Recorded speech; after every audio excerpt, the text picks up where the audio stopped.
gente começa agora mais um programa Ponto de Encontro e hoje a gente vai falar sobre o filme Logan, dirigido pelo James Mangold.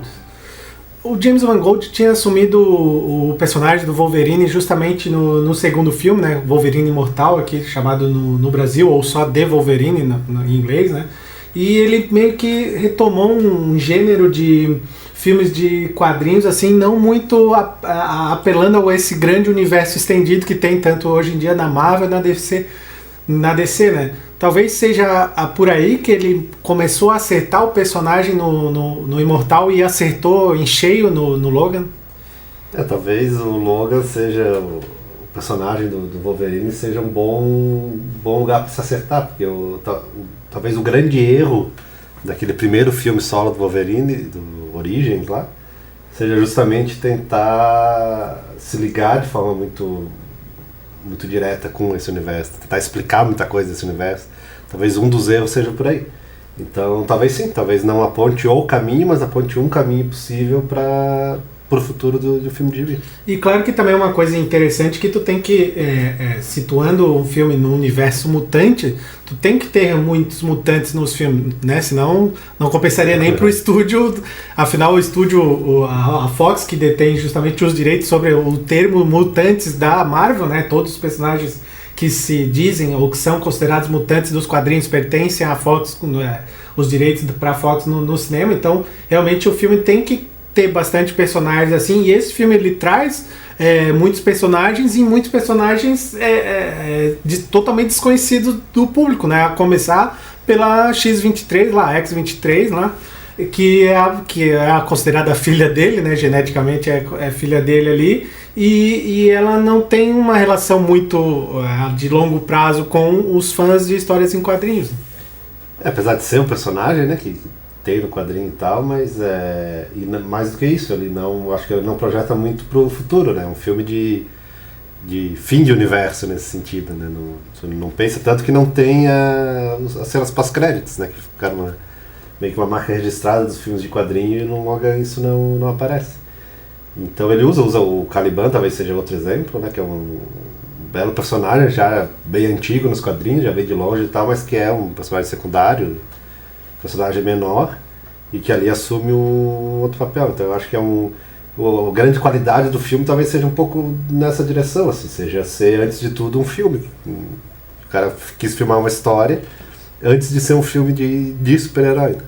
E eu acho que talvez é um grande ponto positivo em tratar desses personagens clássicos é justamente a participação do personagem do Patrick Stewart, o Charles Xavier, todos os filmes do X-Men, onde ele é velho, né? Sem contar os três novos que mostra a juventude dos personagens ali, principalmente dele, do Magneto, né?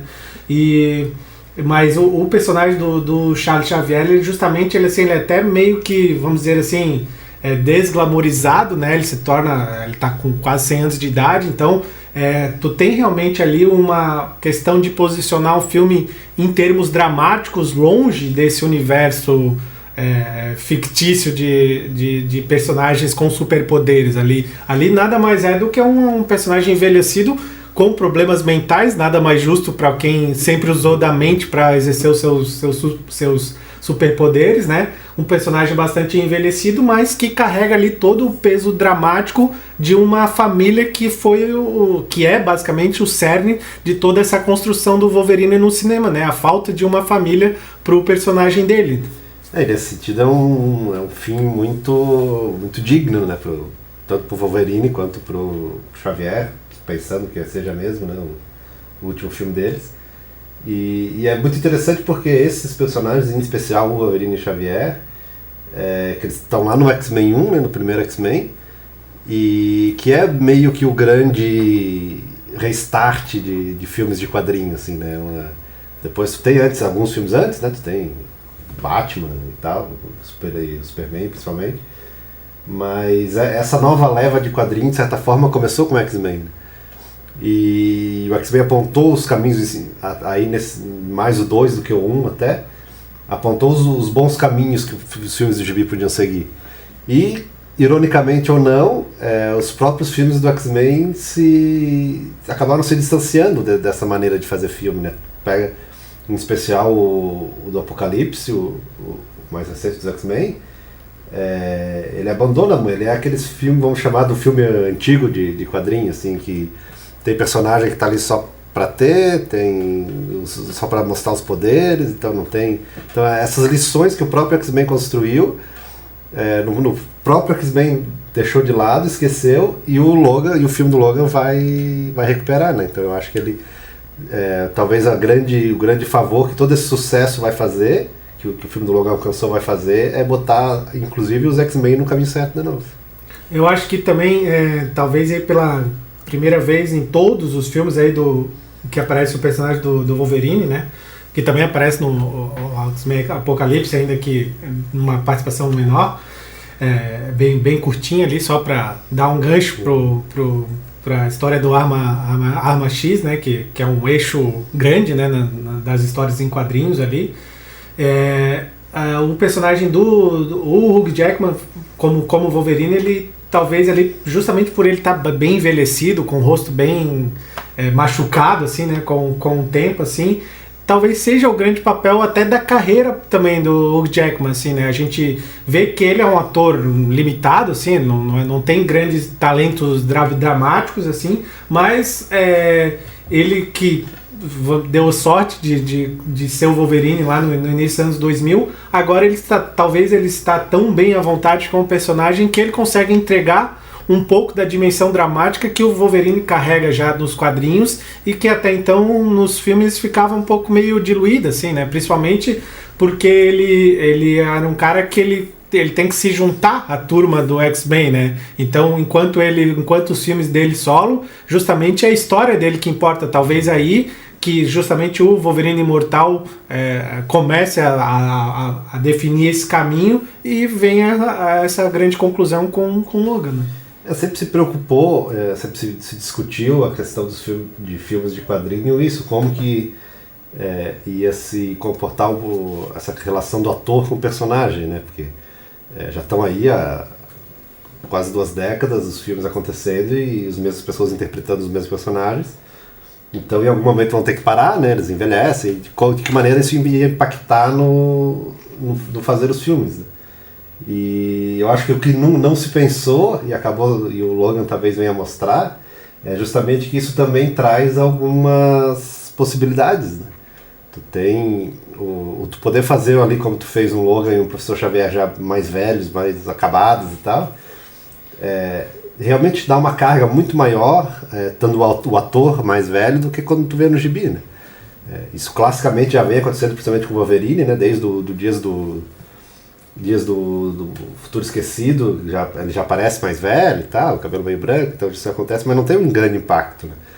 E ali tu vê o personagem fazendo, tu vê a pessoa realmente mais velha, bem interessante, né? Eu acho que abre um caminho bem interessante assim, para essa relação. É até interessante no caso do Hugh Jackman, que ele foi fazendo os filmes mais velhos e normalmente as histórias se passavam antes do primeiro Wolverine, né? Porque se a gente for lembrar lá, o Wolverine, o primeiro filme do Wolverine, o primeiro filme solo, se passa antes de toda a história do X-Men. E o Wolverine Apocalipse nos anos 80. Então é tudo basicamente o personagem dele, ele, Wolverine, é bem mais novo do que o Jackman ator, que está há alguns anos, até mais de uma década mais velho, né?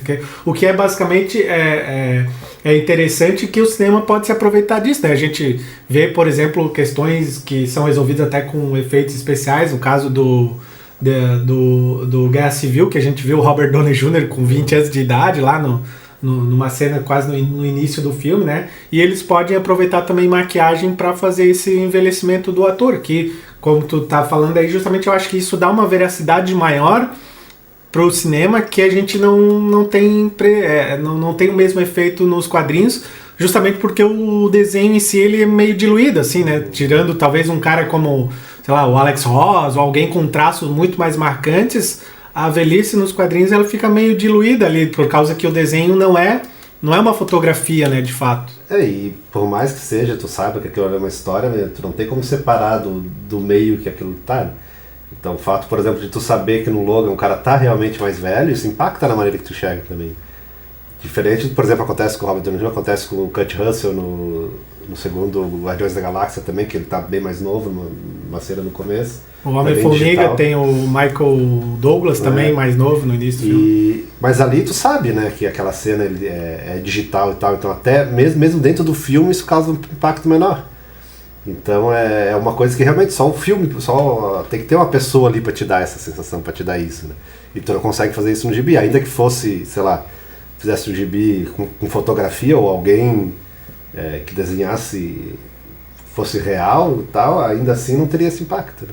Então é uma coisa que talvez seja uma grande questão agora que os filmes de gibi já está estabilizado e já ninguém mais duvida desse filão. Talvez o caminho seja um pouco esse. O que o fato de ser um filme pode te dar que o gibi não pode, né? E essa veracidade que o ator passa talvez seja um dos fatores.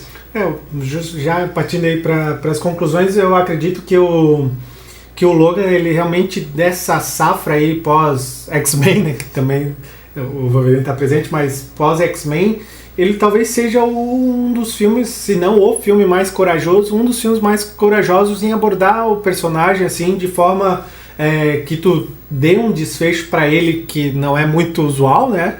E diferente até do que aconteceu com a própria trilogia do Batman, do Nolan, assim, tu dê um desfecho para ele realmente, assim, de que, ó, aqui acabou, se for retomar o personagem vai ser outra coisa, não vai ser mais isso, assim, né? E ele dá uma ideia de que é possível fazer filmes que não sejam só dentro desses universos, assim, né? Que me parece que isso, enquanto ferramenta para os autores é interessante, que tu pode flertar com todos esses universos e tal, né? O caso até o próprio aconteceu com o Homem-Aranha, que até o próprio estúdio cedeu ele de volta para a Marvel para ele conseguir fazer parte de um conceito maior, já que no universo do Homem-Aranha só o Homem-Aranha é um super-herói, né? Então, assim, isso é interessante, mas também ele limita um pouco em termos de criatividade, porque como tu tem que ceder muito espaço para esses outros personagens, tu acaba meio que pegando leve com o próprio personagem principal do filme, né? E nesse caso o Logan não é. E vale lembrar também que o James Mangold é um diretor extremamente eclético, assim, né? O cara já dirigiu os Faroeste, aqueles Os Indomáveis, é dele. Ele dirigiu coisas assim que realmente não tem nada a ver com o gênero de quadrinho e continua e pegou o personagem do Logan continuando na levada dele, né? Fazendo os filmes do jeito dele, não do jeito que a Fox ou a Marvel orientaria ele fazer. Mais do que isso, né? Ele é um filme do Logan, é um filme de quadrinho, mas podia muito bem não ser, né? No sentido de que ele provavelmente fez o filme que ele queria fazer, mais do que um filme preso às concepções de quadrinho. E isso o próprio quadrinho já superou há muito tempo, né? Desde aquelas discussões lá do Cavaleiro das Trevas, da década de 80, ele conseguiu superar isso de ficar limitado daquela forma. Então a pessoa pode fazer história séria, pode fazer história de comédia, pode fazer drama, pode fazer terror, tudo isso o meio não limita, né? Mas no filme de quadrinho a gente ainda estava devendo. E é um passo importante. E acho interessante também ver o que isso vai representar para os próximos filmes do X-Men, né? O que vai acontecer agora com o X-Men no cinema, porque me parece que esse mundo dos X-Men já meio que deu o que tinha que dar, porque tu já tem um final dos dois principais personagens, do Xavier e do Logan, e os últimos filmes do X-Men já vem tendo problemas, embora eu goste até do anterior, aquele que é do futuro e tal. O último do Apocalipse já foi meio uma decepção, assim, não só em termos de filme, mas até em termos de retorno, né? Se esperava muito mais. Então me parece que esse impulso do X-Men acabou e agora tem que ver o que vai acontecer. We got ourselves an X-Men fan. Maybe a quarter of it happened, and not like this. E a gente fica por aqui e volta no próximo ponto de encontro. Até lá.